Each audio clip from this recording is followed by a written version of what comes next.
श्री स्वामी समर्थ.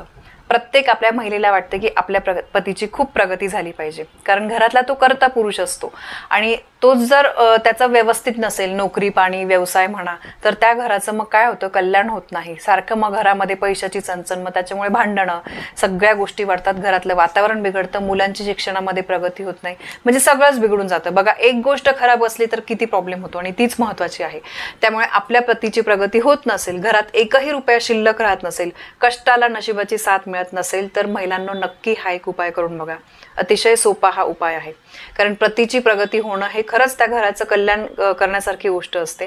म्हणून पतीची प्रगती झालीच पाहिजे आणि त्यासाठी बऱ्याचशा महिला झटत असतात. घरातील पतीची म्हणा किंवा घरातील मुलं मोठे आहेत, ते कमवतात, त्यांची सुद्धा प्रगती होत नसेल तरी सुद्धा तुम्ही महिलांनी हा एक उपाय केला तरी सुद्धा चालेल. दुसरी गोष्ट म्हणजे बघा, घरामध्ये सुख समृद्धी, त्यानंतर शांती वैभव हे नांदायला पाहिजे असं प्रत्येक महिलेला वाटतं. तर सुख शांती वैभव नांदू देणारा असा 100% प्रभावी उपाय आहे. हा उपाय करण्यासाठी फक्त आपल्याला एक सुपारी लागणार आहे. पूजेमध्ये आपण वापरतो ही सुपारी बघा, घरात कधीची पडलेली असेल, कीड वगैरे लागलेली, जुनी पुराणी वापरलेली अशी सुपारी घेऊ नका. देवाचं सामान मिळतं तिथून अगदी स्वस्त आपल्याला मिळते, एक सुपारी तुम्ही आणूच शकतात, तर तेवढी आपल्याला आणायची आहे. जुनी सुपारी वगैरे कधीची पडलेली ती वापरायची नाहीये. आता ही सुपारी आणल्यानंतर आपल्याला बघा ती थोडीशी धुवून घ्यायची, स्वच्छ करून घ्यायची आणि त्यानंतर आपल्याला देवाऱ्याजवळ ठेवायची.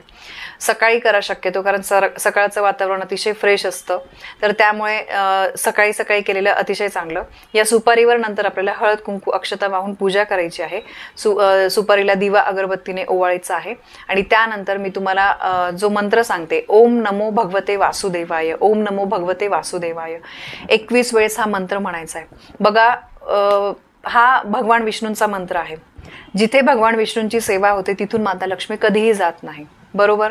तर त्यामुळे आपल्याला ओम नमो भगवते वासुदेवाय 21 वेळेस जप करायचा आहे आणि त्यानंतर एका पांढऱ्या शुभ्र कापडामध्ये ही सुपारी बांधायची आहे आणि ती आपल्या घराच्या मुख्य प्रवेशद्वाराच्या वरती आतल्या साईडने, डाव्या उजव्या कुठेही चालेल, असं काही नाही की ह्याच साईडला का त्या साईडला, आतल्या साईडने, ठीक आहे, बाहेरून नाही. बाहेर जिथे डोरबेल वगैरे असते त्या साईडला, बाहेरच्या साईडला नाही, आतल्या साईडने तुम्हाला ही सुपारी पांढऱ्या कापडामध्ये बांधून वरती बांधायची आहे. अतिशय छोटीशी तुम्ही आणली सुपारी आणि कोपऱ्यामध्ये बांधली तरी पण चालेल.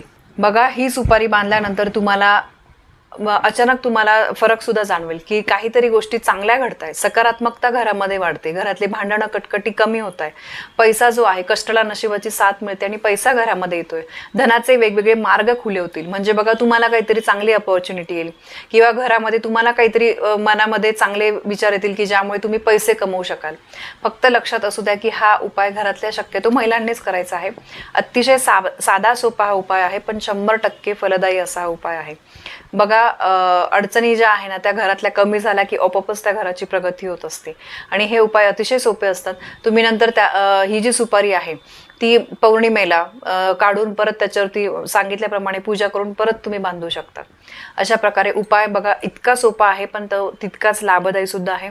करून बघा, 100% तुम्हाला त्याचा फायदा होईल. तर ही महत्त्वाची माहिती मला तुमच्यापर्यंत पोहोचवायची होती. माहिती पटली असेल तर व्हिडिओला लाईक करा, शेअर करा. आपल्या चॅनलवर नवीन असाल तर सबस्क्राईब नक्की करा. धन्यवाद. श्री स्वामी समर्थ.